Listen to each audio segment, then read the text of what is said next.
Number one reason you don't succeed. These are not in order of priority. This is just 10 reasons. Reason number one, you're lazy. What does lazy look like to most people? You may be thinking like, oh, fat and lazy, a guy just sitting around being a slob. If you listen to this podcast, I doubt you're the type of person that you're just sitting around at home like I ain't got nothing to do, just being a slob. I doubt that's you.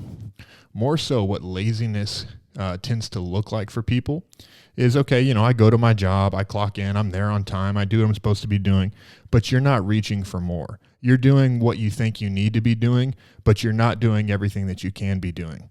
As Pastor Keith says, you let the good be the robber of the best. What this becomes in your life, what laziness really looks like, is not just being a fat slob, which if that's you are being lazy, but there's a reason for that. It's because you're distracted. You're not focused on the right things. Being distracted is a form of laziness. You have all these things in your life that you're paying attention to that are robbing you of paying attention to the right things. When you're lazy, you don't care about the right things, right? If there was something that meant so much to you, if you attached your life to something, if you had a better sense of mission, you wouldn't be lazy. Yeah. You would know why today matters and why you have to get up off of the couch and go accomplish something. You would say, there's nothing that I can leave undone today because this is so important to me. So when you're lazy, it's not just because it's not just being a fat slob, but really being lazy is you don't care enough about something.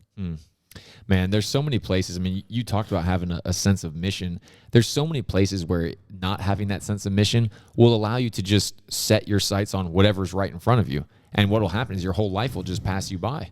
And you'll never think. I mean, because you can find out, when we were talking about this beforehand, I was thinking about whenever I turned 40 last year and was like, I need to wake myself up physically, because what was I telling myself? I was going, well, the average person my age is this, this, and this, and I'm way ahead of that. And the question was like, well, do you want to be average? I was being lazy. I didn't even know it because I was fooling myself. And it's crazy. But I mean, how many people out there are really emptying it out? That's the question. But are now you pouring it out? You care about so many things now. Big time. A lot more than you did a couple of years ago. Yeah, because there's a vision. There's a clear mission and purpose.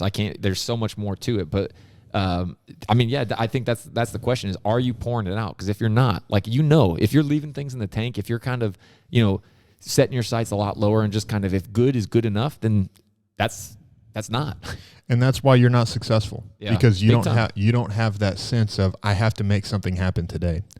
Pablo Picasso says, only put off until tomorrow what you are willing to die having left undone. I love that. Right? If you care so much about what you're doing that you say, I have to get it done today, this is so important to me, that'll get you one step closer to success every day. But instead, the opposite, if you're someone who just says, well, it's okay, I can put this off till tomorrow, like today's just whatever, today's no big deal, you will never be successful if you think that way. You guys had a different sort of level of what laziness and motivation looked like. And we talked about in our episode 37 was where we went through the motivation pyramid that you'd put together that was heavily influenced by SEAL teams.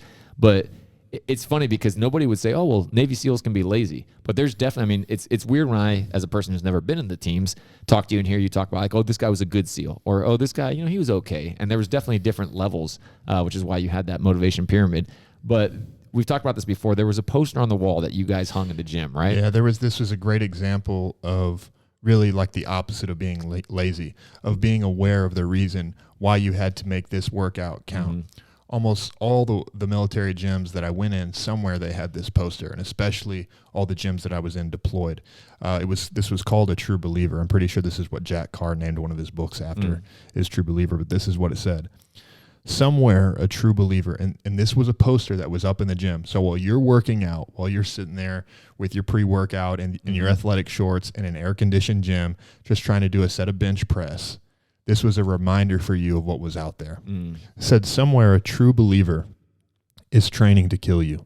He is training with minimum food or water in austere conditions, day and night. The only thing clean on him is his weapon.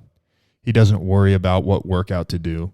His rucksack weighs what it weighs, and he runs until the enemy stops chasing him. The true believer doesn't care how hard it is. He knows he either wins or he dies. He doesn't go home at 1700. He is home. He knows only the cause. Now who wants to quit? What the true believer is a reference to is your enemy but also not just knowing that your enemy's out there, but talking about an enemy who is so dedicated, who is so focused to what he's doing.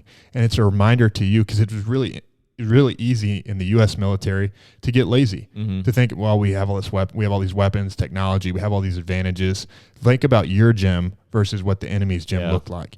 And so in special operations, it was a reminder, even though you have all these advantages, it's going to come down to one man versus another man, and you can't be lazy. You have to train. You have to make every day matter in preparation for the fight that's coming for you. Yeah. And so the reason that people get lazy in their own lives is because they do that. They stop thinking about, these are the things that are so important to me. This is why I have to make every day count. And you just quit making every day matter. And this is you think like, well, I'm not in the U.S. military. That's not going to get me killed.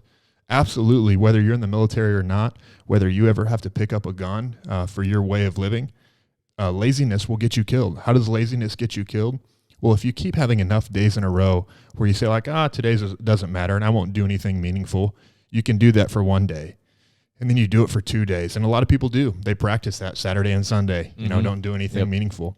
But you keep doing this over and over where you have days that aren't meaningful. And what you'll start to convince yourself of is that really nothing that I do matters, right? I've had so many days in a row where I don't do anything that matters. Well, maybe I don't matter. Yeah. And that leads to depression. And that leads to suicidal thoughts of, you know what? If I'm gone, maybe nobody will even miss me. Yeah. And so laziness will 100% get you killed, whether you work in the military or not. And another way, I was just thinking while you were talking, it dawned on me talking to Bryce last week, the comfort crisis. Yeah. And we gave out those stats about our obesity and our mental health. That's what not many people would say being comfortable is being lazy. I'm going to go ahead and say that is 100% what it looks like, is that you're always taking the comfortable route. And we wouldn't call that laziness because lazy is kind of a confrontational word. But truthfully, that is, you're going for less than the best.